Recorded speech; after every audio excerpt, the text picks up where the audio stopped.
இன்னைக்கு செவ்வாய்க்கிழமை. சோ வாங்க முருகரோட ஒரு மிராக்கிள் ஸ்டோரியை சொல்றேன். அது 1923. 73 வயசாகிய பாம்பன் சுவாமிகள் ஐயா சென்னையில இருக்க தம்புச்செட்டி சாலையை கடக்கிறப்போ ஒரு குதிரை வண்டி ஏறி அவருடைய இடது கால்ல அடிபட்டிருக்கு. அது தொடர்ந்து அவருக்கு இடது கால்ல எலும்பு முறிவும் ஏற்பட்டிருக்கு. இதனால அவர் கொண்டு போய் கவர்மெண்ட் ஹாஸ்பிட்டல் சென்னையில இருக்க ஜிஹெச் இருக்கு இல்லையா, ராஜீவ்காந்தி அரசு மருத்துவமனை, அங்க அவரோட சீடர்கள் அட்மிட் பண்ணிருக்காங்க. அங்க அவர் பரிசோதிச்ச டாக்டர்ஸ் இது ரொம்ப பெரிய முடிவு, ரெண்டாவது இவருக்கு ரொம்ப வயசும் ஆகிடுச்சு, சோ கண்டிப்பா சர்ஜரி பண்ணணும், பண்ணாலும் அது எந்த அளவுக்கு சக்சஸ்ஃபுல்லா இருக்கும் தெரியாது, இருந்தாலும் நம்ம இதை ட்ரை பண்ணணும் கண்டிப்பா அப்படின்னு சொல்லியிருக்காங்க. இதை கேட்ட பாம்பன் சுவாமிகள் ஐயா டாக்டர்ஸ் என்ன பண்ணணுமோ பண்ணட்டும், நான் இங்க அட்மிட் ஆறேன்னு சொல்லி அதே ஹாஸ்பிட்டல்ல அட்மிட் ஆயிருக்காரு.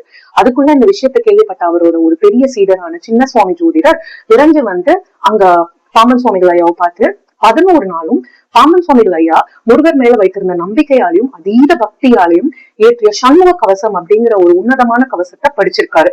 அந்த 11வது நாள் பாம்பன் சுவாமிகள் ஐயாவுக்கு ஒரு கனவு வந்திருக்கு. அந்த முருகனே அவர் பக்கத்துல பெட்ல படுத்து அவருக்கு ஆறுதல் சொல்ற மாதிரி. அதே மாதிரி அவரோட அறைக்கு 2 மைல் நிஜத்துல நடனமும் ஆடி இருக்கு. இதை தொடர்ந்து மறுநாள் சரி சர்ஜரி பண்ணலாம் அப்படின்னு பாம்பன் சுவாமிகள் ஐயாவோட அறைக்கு அவரை பரிசோதித்த பிரிட்டிஷ் டாக்டர்ஸ்க்கு ஒரு பெரிய அதிர்ச்சி காத்திருந்திருக்கு.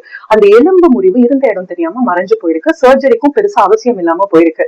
இதை பார்த்த பிரிட்டிஷ் டாக்டர்ஸே இது ஒரு டிவைன் மிராக்கிள் அப்படின்னு கோட் பண்ணிருக்காங்க.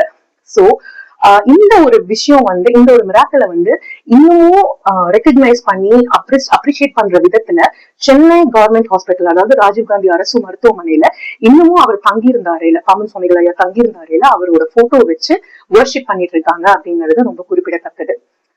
அண்டமாய் அவனியாகி அரியனா பொருளதாகி தொண்டர்கள் குருவுமாகி துகளறு தெய்வமாகி என் திசை போற்று நின்ற என் அருள் ஈசனான தின்தரல் சரவணத்தான் தினமும் என் சிறுசை காக்க அப்படின்னு தொடங்குற இந்த பவர்ஃபுல் கவசத்தை எல்லாருமே படிக்கலாம். இது முருகனே நம்ம கூட துணை இருக்கிறதுக்கு ரொம்பவே உதவுற ஒரு கவசம்.